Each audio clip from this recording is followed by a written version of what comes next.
So we're rolling record on one thing, we're going to roll record on another thing, and then we are going to roll record on yet another thing.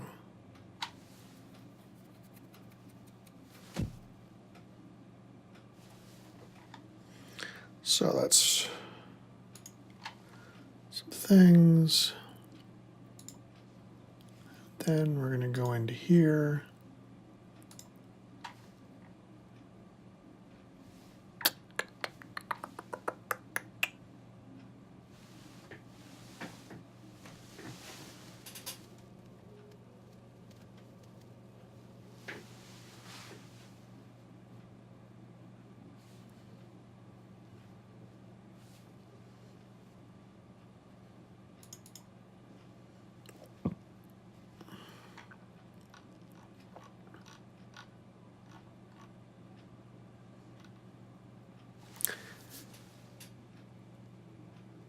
So today's question on sound design tips and tricks for stage and screen is, what is pre-show music for? And then why does Miles Davis always work?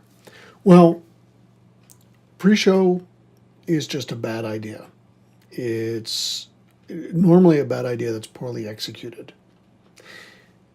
It's good for if you want to sort of make the audience kind of disassociated from the play that's about to happen so that they're not really like engaged with the drama on stage. Then yeah, just go and play some music. It'll tend to inure them to anything that might be happening. If that isn't your goal, then you might think about not having any pre-show. Pre-show's terrible. It's terrible for a lot of reasons. The arguments in favor of pre-show usually break down to, oh, but this is my favorite song.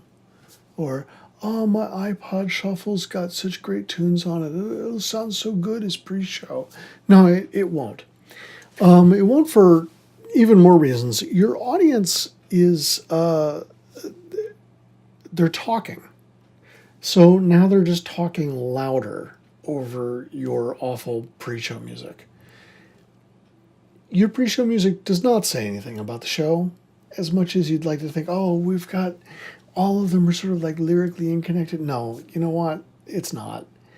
And it's not even thematically helpful. I mean, even if you're doing something like like a lesbian voices festival, like seriously, are you gonna like play all Indigo Girls? And what are you saying when you do that? It's just don't. There's some exceptions. If you're doing, your standard 18th century version of Twelfth Night, do you want to play some Mozart as the audience comes in? Maybe that might work. I did that once, and I snuck some Wagner in there, and I got into trouble. Why does Miles Davis always work? Well, that's because Miles Davis is cool in almost every setting. The problem is that the play that you're working on sucks. It probably sucks. And it's probably about, two people who meet in a freaking cafe in New York City, or just some god-awful idea. And so the advantage that Miles Davis has is that he's not some stupid set of pop songs, and it's not as stuffy as classical music, so you feel like, oh, okay, this might be engaging us somehow. It's a bad idea. The worst use of pre-show music is during a musical. So you have different music playing, and then you've got a musical starting. It's just, you may as well have like pre-show music for a freaking opera.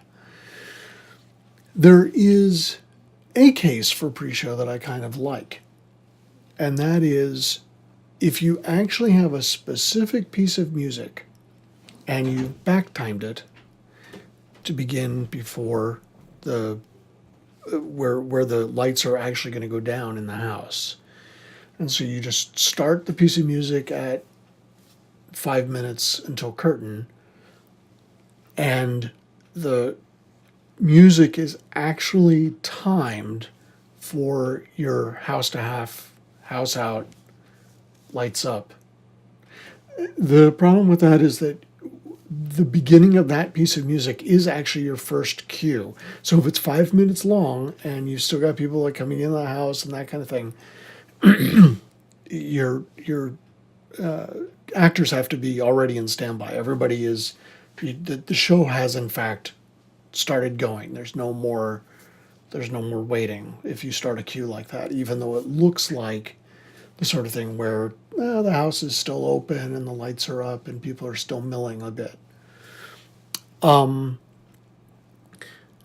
tell you the truth, getting back to musicals, I kind of like just having the band warming up, the orchestra warming up at the top of a musical. It's kind of nice, really.